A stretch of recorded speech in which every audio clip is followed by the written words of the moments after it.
Hello, a warm welcome to you from SGT University.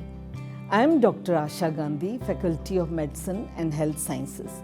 Today I will be taking a very interesting aspect of physiology of pain. Having discussed about the pain receptors, pain pathways and perception of pain earlier, today I am back with second part of physiology of pain, where I shall be discussing pain suppression, that is analgesia system in the brain and spinal cord and related applied aspects.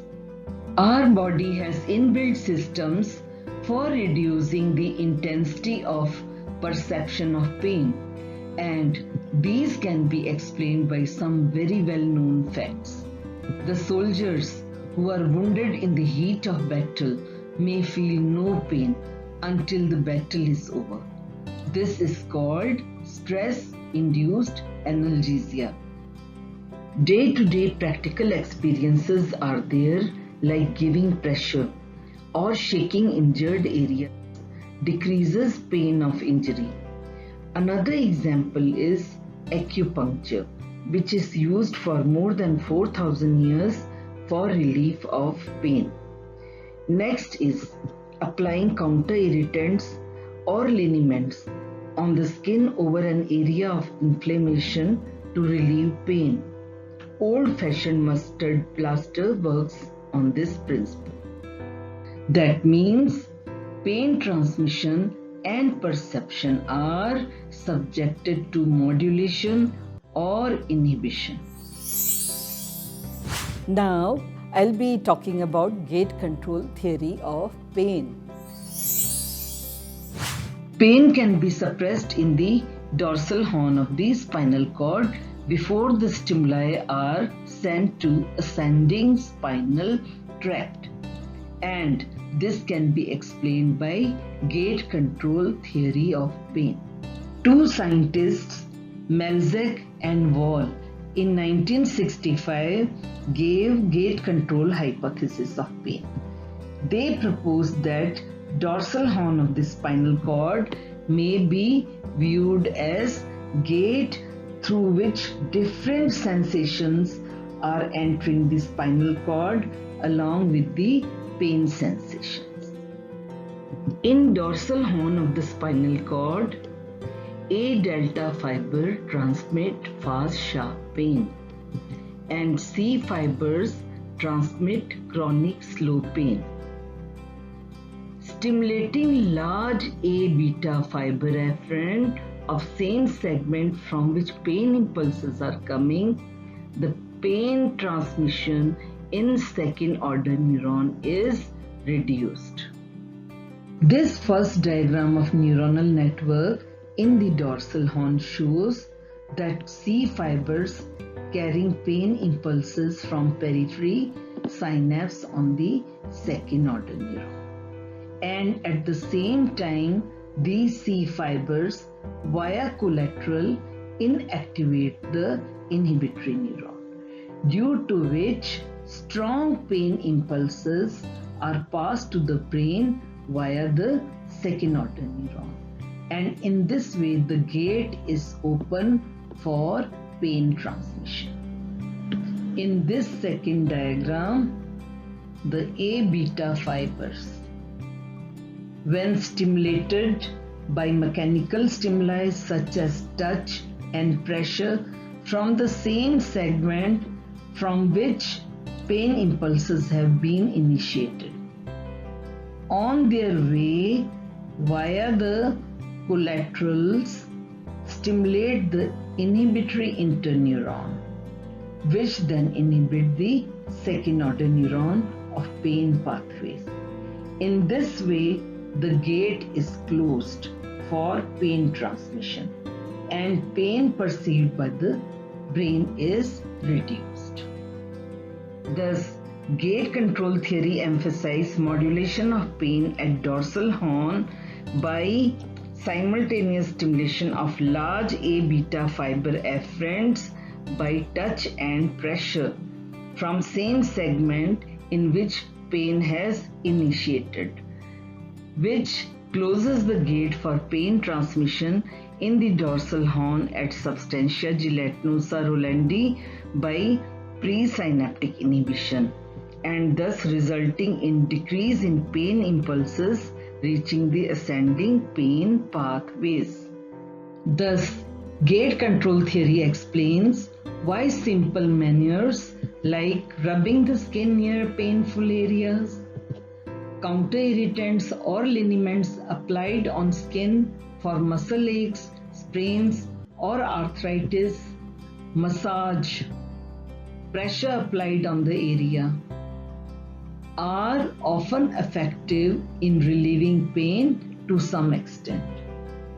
Gate control mechanism also serves as rationale behind the use of transcutaneous electrical nerve stimulation, that is TENS, for pain relief. This method uses electrodes to activate A-alpha and A-beta fibers in the vicinity of the injury. Let's discuss pain suppression system or analgesia system in the brain and spinal cord. Our perception of pain is subjected to modulation at several levels in the nervous system. These areas are in the descending pathways that travel through various areas of the brain and inhibit nociceptor neurons in the spinal cord. These descending pathways are activated by pain suppression system called as analgesia system. It has been observed that stimulation of several areas of the central nervous system activate pain suppression system or analgesia system, which suppresses input of pain signals to the nervous system. This diagram shows pain suppression or analgesia system, which consists of three major components. First is periaqueductal gray and periventricular area of the mesencephalon and upper pons surrounding the aqueduct of Sylvius and portion of third and fourth ventricles. Neurons from these project to raphe magnus nucleus, a thin midline nucleus located in the lower pons and medulla.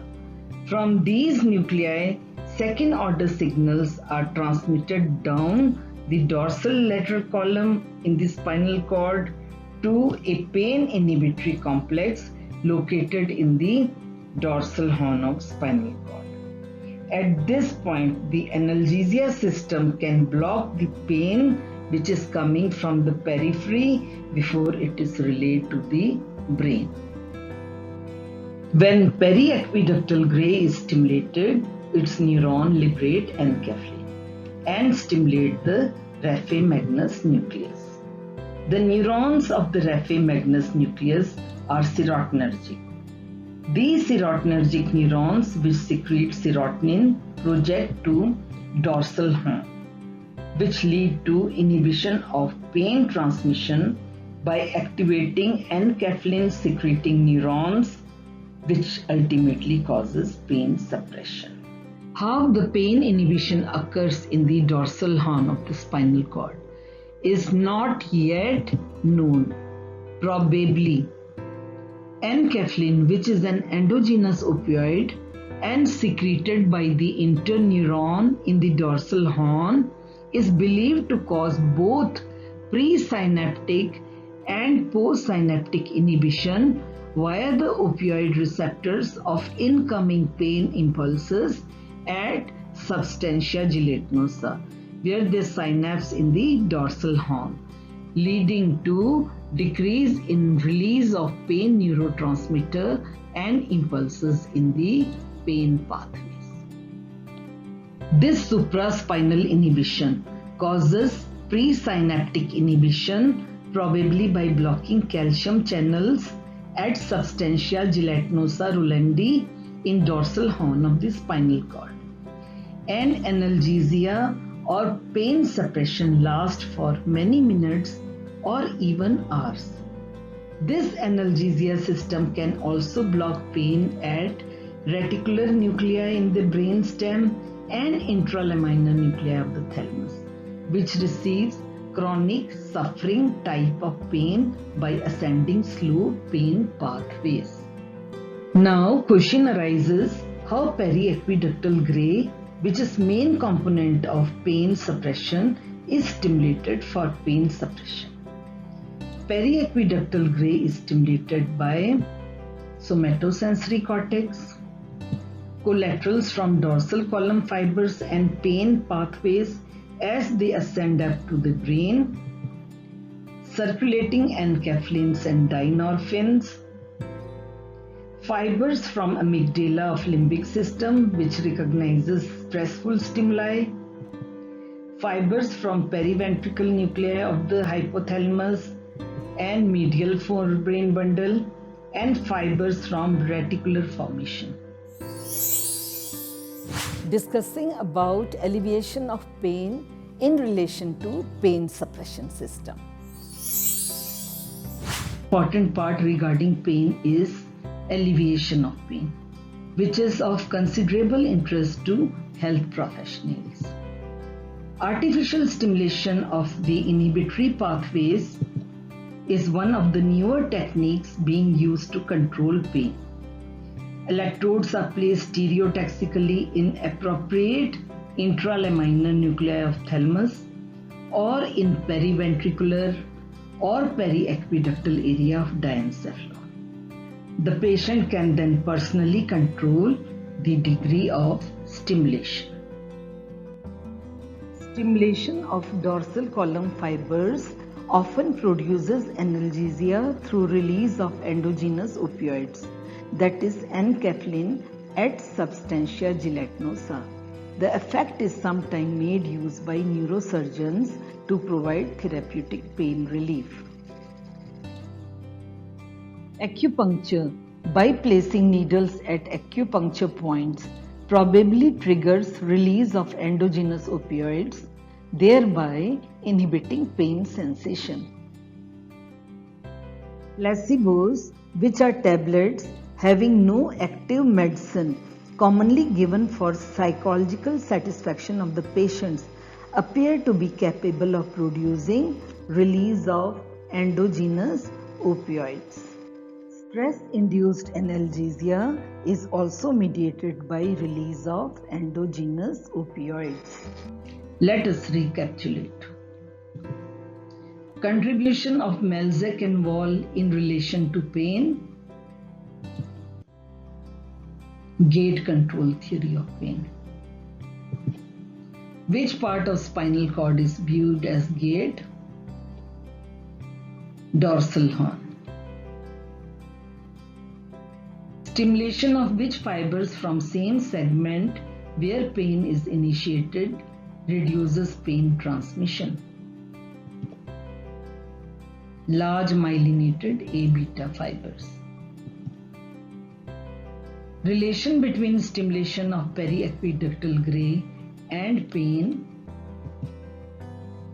Suppression of pain. Raphe Magnus nucleus releases which neurotransmitter for pain relief? Serotonin. So, today we have covered gate control theory of pain, pain suppression system in brain and spinal cord, and its related applied aspect. And next time when we meet, we will be again exploring another interesting topic in physiology. Keep learning, keep growing. See you next time.